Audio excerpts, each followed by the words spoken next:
ይኸው መድኃኒዓለም ሰምቶልኝ ጌታዬ ሰምቶልኝ በቀደም ዕለት ሩታ አርገኝ ብዬ ጸሎት አርጌ ይኸው ከሩታ በላይ አረገኝ። ተመስገን አምላኬ።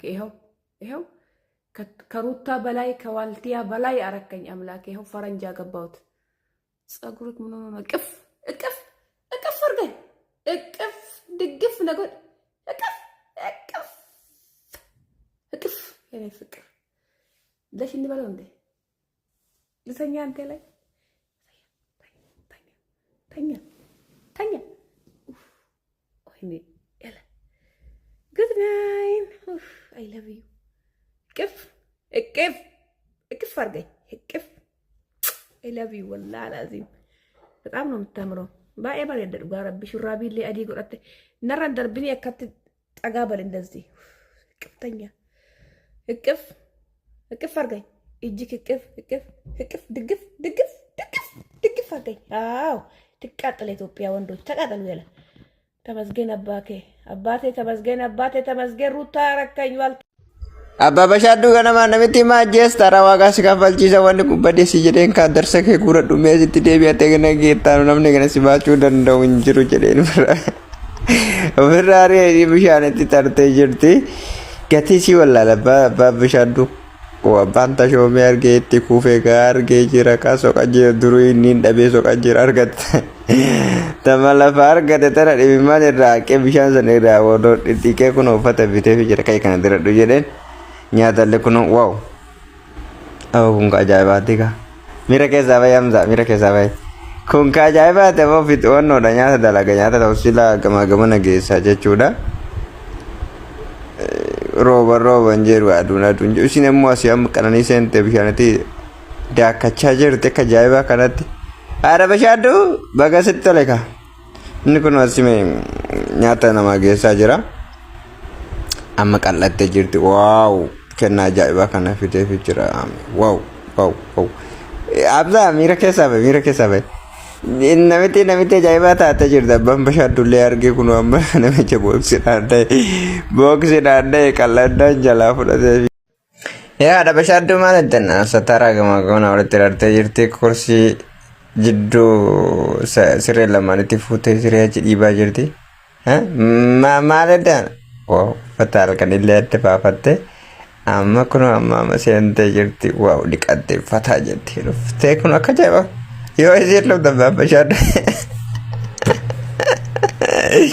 ከዚህ እንዲቀጥው ጀላራፈ ጀራ በበሻዱ ከይ ከቢየኛ አላላ እዚህ ወጋሜ ከጀተ ዲዲባተ ሊቀጥተ ሩፍተ እንዲ ጀላራፈ ጀራ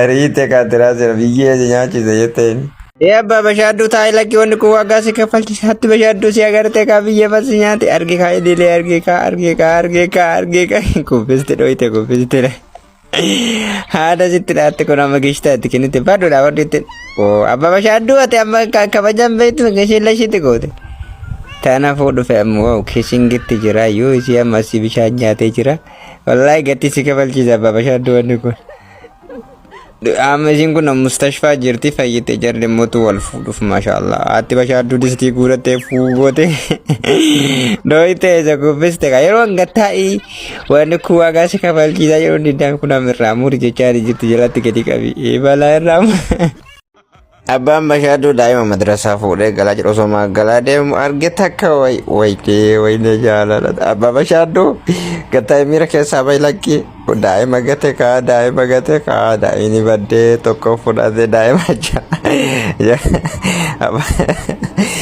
አንተ በሻዱ ሲቀበተ ካብየ ጅትራርቲ ስፖርት ስራት ለንጃ ጅርቲ ሲለ መነተ ወፍታ ጅርቲ ኩዶ መነተ ዱከራ ካዛ ጅርቲ ከጃይባ ከራንቲ አባ በሻዱ ደገ ከት ጎዳቱላ namni daa'ima takka agartan jettee iyyalalaba jirti amma daa'imni kun as jirti kana wajjin jechuun daa'imni illee kan afaan qurxummii darbite jalaa baate daa'imatti ajaa'ibaati haati bashaadduu agarte kun abbaa bashaadduu dhiittee koffiste kaa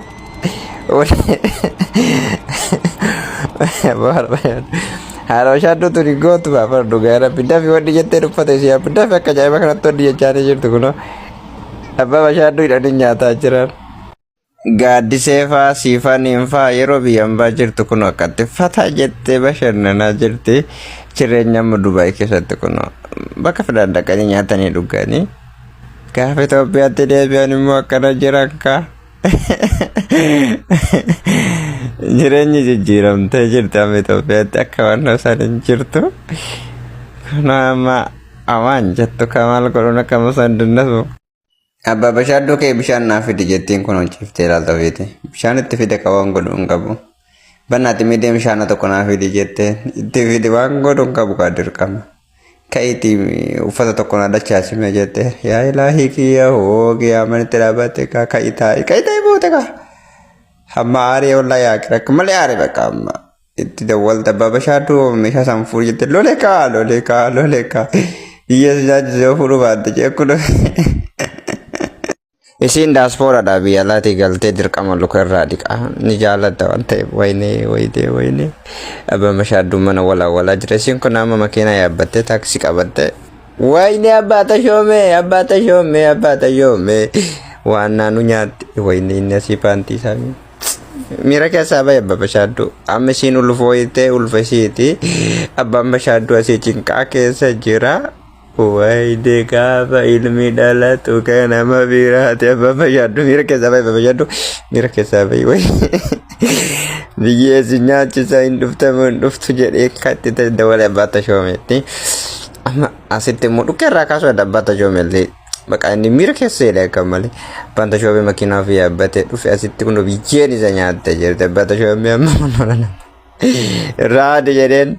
Isa kana akka waan naa kiyya nyaate uffata naa hundi jechaan jira laal ka waan naa kiyya amma kolfi immoo gammadee akka ajaa'ibaatti dhumni akkana ta'e kun. Warri Abbaa Bashaadaa irra maajikii ajaa'ibaa qaba. Maajikiin daabboo isaanii guddise maashaallah jedhan ammallee qurxummiitti afuufan guddisan amma immoo dhimma biraati beekaa kun.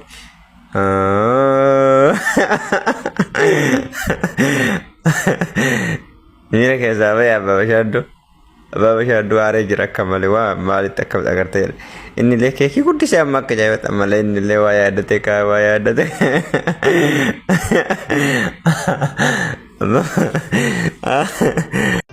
Rakkoon tun waan nama hongoon hin qabdu beeta namitiin tun dalayduu namicha kanaati jechuu yookaan shaqaalaa jechuu.